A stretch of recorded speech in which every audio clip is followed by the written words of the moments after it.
वापस लौटेंगे और इस बीच देखिए एक और बड़ी खबर आ रही है, वो भी आपको बता दें कि फ्लोर टेस्ट के खिलाफ सुप्रीम कोर्ट जा सकती है शिवसेना। ये बड़ी खबर सूत्रों के हवाले से मिल रही है कि फ्लोर टेस्ट के खिलाफ शिवसेना सुप्रीम कोर्ट जा सकती है। फ्लोर टेस्ट के लिए बाध्य करने पर सुप्रीम कोर्ट जा सकती है शिवसेना। प्रभाकर मिश्रा हमारे साथ लगातार बने हुए हैं। प्रभाकर, हालांकि इन टेक्निकलिटीज को लेकर हम लगातार बात कर रहे थे और आपने भी बहुत अच्छे से समझाया था कि आगे शिवसेना के पास क्या रास्ता रहता है अगर फ्लोर टेस्ट के लिए फ्लोर टेस्ट की यहां मांग की जाती है, तब शिवसेना क्या करती है।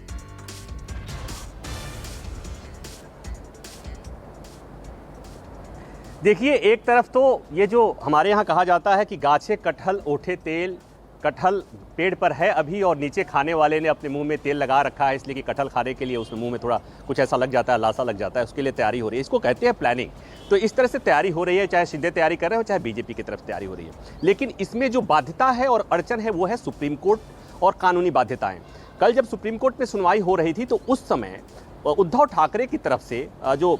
शिवसेना के विधायक दल के नेता के वकील अजय चौधरी के वकील देवदत्त कामत ने एक बात कही थी कि हो सकता है कि इस बीच उद्धव ठाकरे से बहुमत साबित करने के लिए उनको फोर्स किया जाए और इसलिए सुप्रीम कोर्ट से कहा गया कि आप इस पर स्टे लगा दीजिए, स्टेटस को का आदेश दे दीजिए। कोर्ट ने कहा नहीं, कोर्ट ने कोई आदेश नहीं दिया है, कोई रोक नहीं लगाई है। मतलब ये कि बहुमत साबित करने की मांग की जा सकती है और गवर्नर ऐसा कह भी सकते हैं। तो जैसे ये बात होगी तो चूंकि सुप्रीम कोर्ट ने कहा था कि अगर ऐसी स्थिति आएगी तो आपके पास कानूनी विकल्प खुला है, यानी सुप्रीम कोर्ट आ सकते हैं। तो मैं जो देख रहा हूं वो ये कि जैसे ही गवर्नर सरकार से बहुमत साबित करने की को कहेंगे, वैसे ही सरकार यानी उद्धव ठाकरे की तरफ से सुप्रीम कोर्ट का दरवाजा खटखटाया जाएगा और सुप्रीम कोर्ट से कहा जाएगा कि माय लॉर्ड 11 जुलाई को अगली सुनवाई है, 12 जुलाई को तक विधायकों को एंटी डिफेक्शन के तहत जो नोटिस जारी किया है उन्हें जवाब देना है, इसलिए तब तक इस मामले में सुप्रीम कोर्ट को दखल देना चाहिए और सुप्रीम कोर्ट को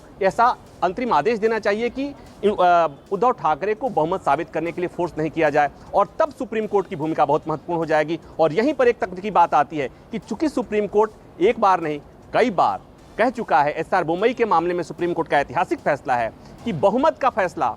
विधानसभा के पटल पर ही होगा, सदन की पटल पर ही होगा। तो वो देखना महत्वपूर्ण हो जाएगा कि क्या सुप्रीम कोर्ट उस समय जब गवर्नर सरकार से बहुमत साबित करने के लिए कहता है, सुप्रीम कोर्ट इस मामले में दखल देता है क्या? ये अच्छा प्रभाकर, एक सवाल और कि यहाँ अगर फ्लोर टेस्ट की बात सामने आती है तो फ्लोर टेस्ट होगा कैसे? क्या डिप्टी स्पीकर ही इसे करेंगे?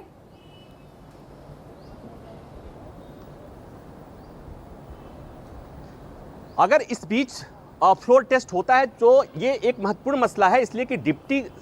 स्पीकर के रिमूवल के लिए पहले से नोटिस दिया जा चुका है। तो यहाँ पर एक अंतरिम व्यवस्था तय होगी और हो सकता है कि ये मामला, जैसा मैंने कहा कि सुप्रीम कोर्ट में इस मामले को आना तय है, तो सुप्रीम कोर्ट हो सकता है कि सुप्रीम कोर्ट कुछ अंतरिम व्यवस्था करे कि इस समय स्पीकर उसके दौरान अगर फ्लोर टेस्ट होता है तो स्पीकर कौन होगा। चूंकि इसके पहले भी सुप्रीम कोर्ट अंतरिम व्यवस्था करते रहा है ऐसे क्राइसिस के मामले में, तो हो सकता है कि सुप्रीम कोर्ट ये कहे कि वही डिप्टी स्पीकर रहेंगे या कोई और सीनियर मोस्ट आदमी को डिप्टी स्पीकर बना दिया जाए। कोई अंतरिम व्यवस्था सुप्रीम कोर्ट करेगा कि अगर ऐसी बात होती है कि फ्लोर टेस्ट होने की नौबत आती है और सुप्रीम कोर्ट का यस होता है, सुप्रीम कोर्ट उसको हरी झंडी देता है, तो सुप्रीम कोर्ट इसकी व्यवस्था करेगा कि उस समय स्पीकर कौन होगा, डिप्टी स्पीकर कौन होगा और प्रक्रिया क्या होगी, कब होगा, कैसे होगा, ये तमाम सारी चीज़ें, क्या उसमें ये सारे विधायक शामिल होंगे, कैसे होगा, कब होगा, कितने बजे होगा, सब प्रोसेस जो होगा वो सुप्रीम कोर्ट तय करेगा। ये जो मैं समझ पा रहा हूँ कि अगर सुप्रीम कोर्ट ने बहुमत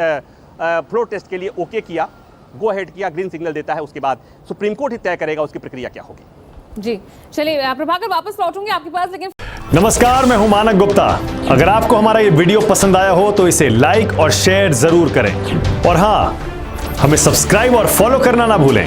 ताकि आप देश और दुनिया की कोई खबर मिस ना करें। तो जुड़े रहिए हमारे साथ और देखते रहिए न्यूज़ 24।